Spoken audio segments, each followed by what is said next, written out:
Checking in today with Maxim, Professor of International Relations at the National Aviation University in Kyiv.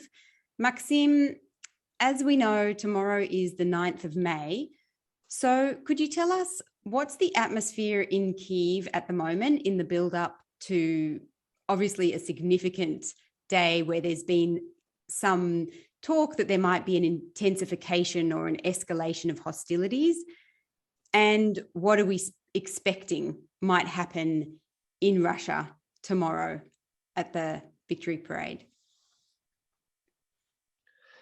Frankly speaking, we don't care what's going to be in Russia on the 9th of May. We are taking care and waiting, anticipating bad news, not even bad news, just intensification of hostilities. As you mentioned, Ukrainian intelligence prepared us, and taken into account that Putin has not achieved any goals he wanted to until the 9th of May, particularly to occupy completely Donetsk and Lugansk region.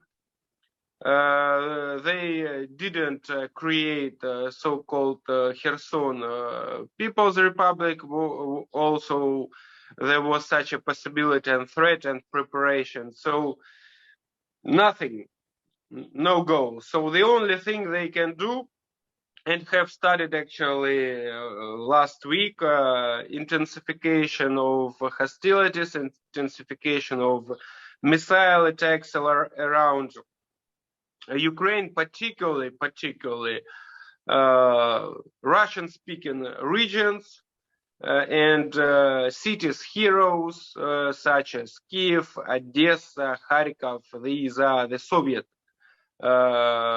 city heroes. In 1965, there was such a decision of Brezhnev, first of all, to restore the celebration of Victory Day, because Stalin cancelled it in 1948 because most of the veterans of Soviet army who knew the how much it worth that victory, how many victims, and the truth about the Second World War, didn't consider it as a not even victory, but a holiday, a festival. So Stalin was afraid of them. It is a well-known historic fact, and he cancelled it. And only after most of them died, in 1965,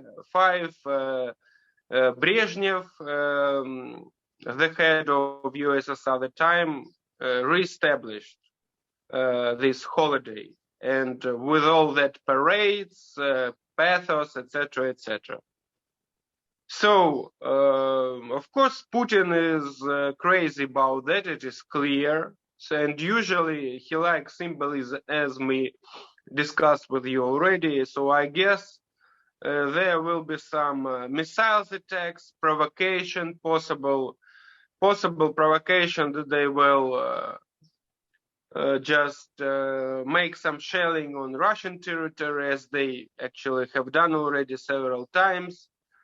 We were expecting mobilization in Russia, that he would declare mobilization, but he will not. It is already obvious. I follow Russian propaganda. So why do you say that, Maxim? Because as far as I understood, there was a possibility that Putin would declare this is a war and engage in a full-scale mobilization. Yes, the Ministry of Defense of Great Britain said that he would, but just yesterday I was watching a piece of Russian propagandist talk show where military experts explained in details why it is no use to declare mobilization, because it's impossible after declaring mobilization to build up in a day, to make new aircrafts, new battleships, etc., etc. It takes time. It's impossible to prepare pilots for these aircrafts. to for new bombardments. So it takes time. And just as he mentioned, it was for the first time.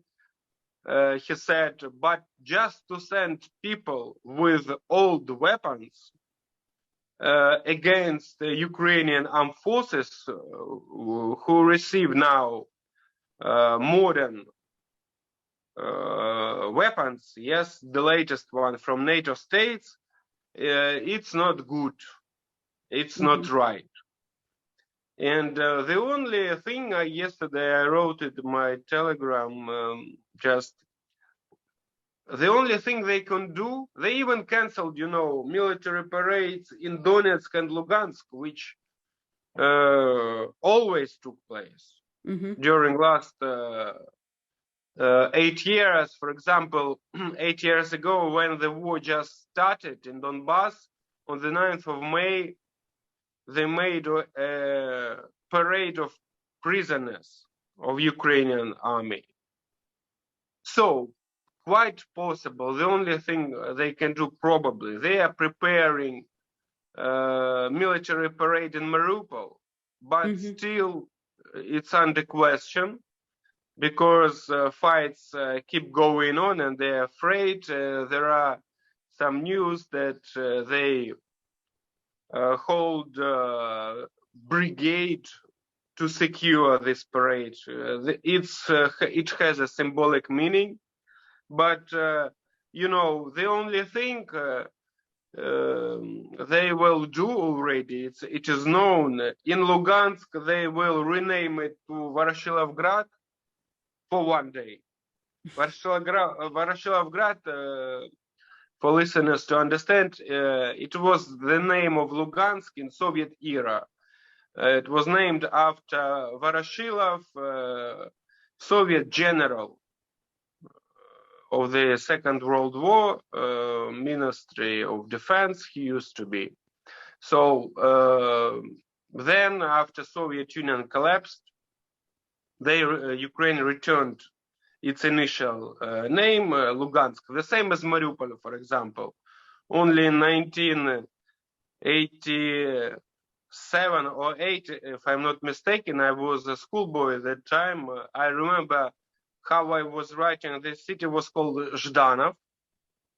Also, it's one of the top chiefs of Communist Party, a very bloody one. Stalin's friend, responsible for Mariupol, because initial name is Mariupol, it's a Greek name, city of Maria, it is translated from Greek. And only in the late 80s it was recalled again to initial name. So we were, what they did in Mariupol, they were changing how is it called? The name of the city when you get into the city. Mariupol, the difference is the spelling I. So we have I, E sound like, it is spelled like in English, I, yes? In Russian it is has another spelling, so they changed these marks just one because of one letter, but to show that it is now Russian spelling, not Ukrainian. So and they will just change. Now. Yes, just recently, yes, just now. Recently, a few days ago. And another thing they can do and will do, there is two mobile operators in occupied territories in Donetsk and Lugansk. I don't want even to call their names. So they will change the codes. So it will start with +7. It means Russia. So that's it. Like, because as you know, it seems me we discussed, there were plans to make referendums in occupied territories, particularly in Donetsk and Lugansk, just to occupy, to annex it by Russia. But they're afraid even to do that. So That's what I mentioned. That's all they can do for occupied territory, unoccupied territories, for population, just to show that, well, you are coming back to Russia. Yes, now you are not Mariupol, you're no, it is pronounced actually the same both in Mariupol, in Russian and Ukrainian. The difference just in spelling, one letter. That's it. So absolutely ruined city. 500,000 people lost everything. They live in basements. Still, I'm watching these videos every day. I start my day and before going to bed as well, watching these new videos, news, reading about it. And the city is completely ruined. So those even who wanted, there are some people, unfortunately, it's true, who wanted to Russia to come. That's what just because of now one letter in the name of the city has changed, they lost everything.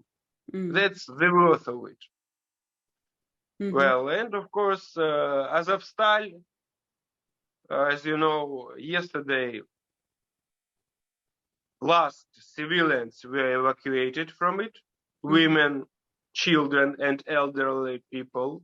Well, from one point, it's a very good news for last 50 people, but I suppose there are gonna be heavy fights, and Russians will intensify bombardments, shelling from ships, from artillery, from everything they use to kill the rest of Ukrainian armed forces who are still there. It's not only Azov, you should know it's Marines, it's National Guard,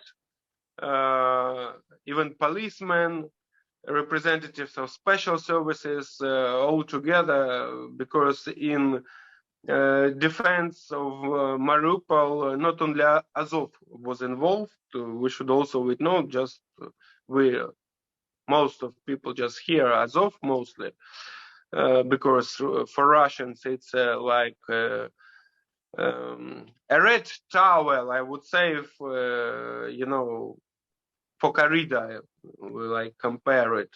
Azov, we discussed with you why they hate it so much. So that's what I'm expecting. In Ukraine, no, particularly could be some provocations, yes, possible. Intensifying of shelling, yes, possible. Even on Easter, the biggest Christian Orthodox holiday, they attacked Odessa, killed a 3-month toddler. That's what they can do. And just to clarify, when you mentioned the codes, did you mean they've changed the telephone codes? Yes, telephone codes of the operators who work in occupied territories, but you cannot call from it using it nowhere, just to 1 or 2 Russian operators. You can call directly. Otherwise, because people who are trying now, they start already giving it to inhabitants of Mariupol. Some, it's a great deficit because, you know, no connections at all.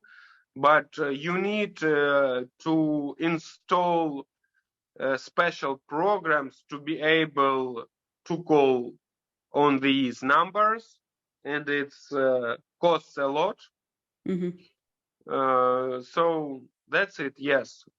For those who use it in occupied territories, they will, when they will give numbers, it will start with +7, it means Russia, but that's it. I see. Yep. All right. Well, thanks for the update, Maxim. Talk to you again soon.